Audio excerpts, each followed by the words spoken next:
Lone Star Lost discusses real cases involving missing and unidentified persons. Some episodes may include references to death, human remains, violence, blood, sexual assault, or other sensitive topics. These topics are not suitable for younger audiences or those sensitive to these and similar topics. Listener discretion is advised. The year is 1996. It's December 2nd in San Angelo, Texas. It's a nice day. No rain and a high in the 70s.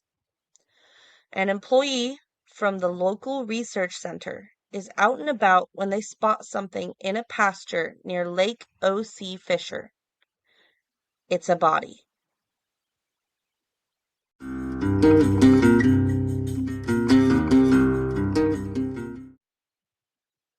Hi, my name is Ariana, and I'm your host for Lone Star Lost, a podcast about real missing and unidentified persons cases here in Texas. My goal is to find all the information and raise awareness of these cases, with the hope that we can give names to the forgotten and peace to the lost. Today's case is NamUs number UP3670. Investigators with the Tom Green County Sheriff's Department have nicknamed him John Doe II, so we're going to be sticking with that. What's interesting is that this case already has a name attached to it. There's just no way to prove if it belongs to the decedent or not. Let's look at what is known about this case. John Doe II was found in the northern part of Tom Green County, and the exact map location from the NamUs page drops a pin right in the middle of an industrial zone in San Angelo. Lucky for you listeners, I triple-checked that because the site reads that he was found in a pasture, not an industrial zone. The actual location is just northeast of O.C. Fisher Lake, a reservoir made by the Army Corps of Engineers. John Doe II was in a non-recognizable state of decay. However, his hair and ears were both still visible. Those are key factors in this case. He was described as having a fragile build and small ears, and measured at around 5'10". His hair was wavy, and although it may have been a sun bleach due to exposure, they believe it was medium brown or red in life. On to the things that were with him when he died. He was wearing a maroon and white pullover sweatshirt, a Roundtree & York brand burgundy pullover sweatshirt, light blue Levi's 550 jeans, white socks, and Brahma brand hiking boots. Near him was an open pack of GPC brand cigarettes. Most notably, he was found with a green outdoor products backpack. In the backpack were cans of Cougar brand snuff, assorted toiletries, and 2 Coca-Cola 2-liter bottles. On the outside of the top flap of the backpack, there was writing in black marker. It read, "Wayne Rudd, Austin, Texas, and damn proud of it."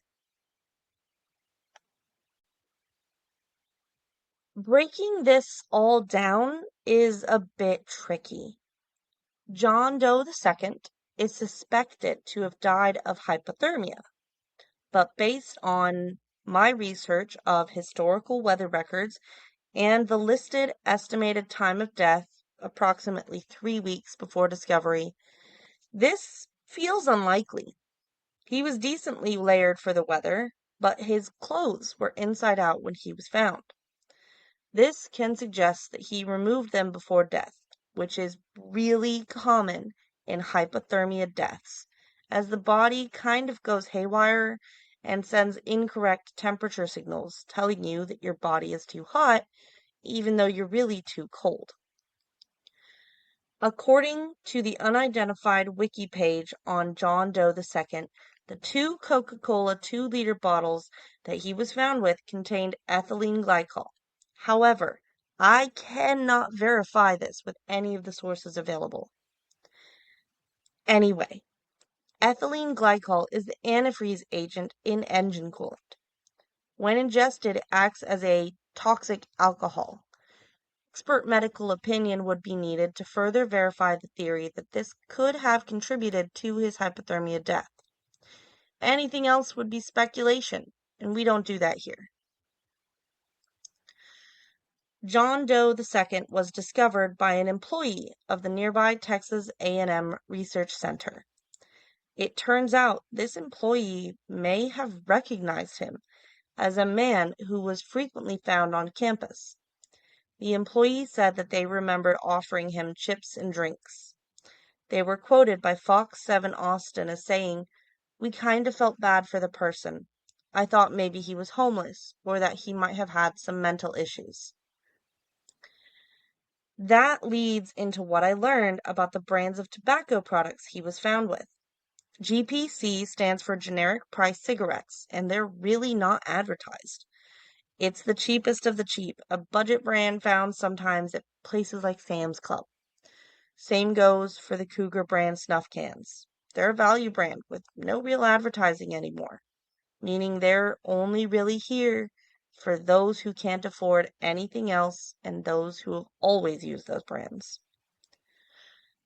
So, to the writing on the backpack, this frustrated investigators for a while as they were looking into every Wayne Rudd with an address in Austin, Texas.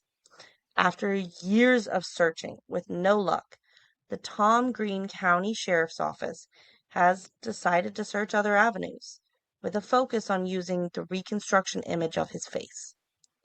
This just serves to remind us that no matter how compelling, chasing one clue can stall an investigation for years. Just finding this out took ages, simply because these things do take time. Kudos to the investigators for realizing this and pivoting their manner of investigation. This case is interesting to me because of how much information there is with no real leads. John Doe II may be another data point right now, but he was once a living person with a name, a family, a story. Even now, we have a story of someone who cared enough to give him some food and feel concern for his situation. The Tom Green County Sheriff's Office is urging anyone with a missing family member, no matter how old the case, to go to authorities and submit a DNA test to be put in a database to find them. It's simple and free, but it must be conducted by law enforcement to be properly logged. If you have other information concerning this case, contact the Tom Green County Sheriff's Office at 325-655-8911. You could help John Doe II get his real name back.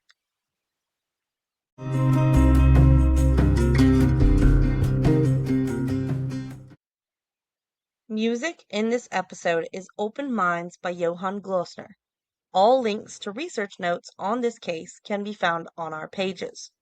If you would like to contact me about this or other cases, please email me at lonestarlost.podcast@gmail.com.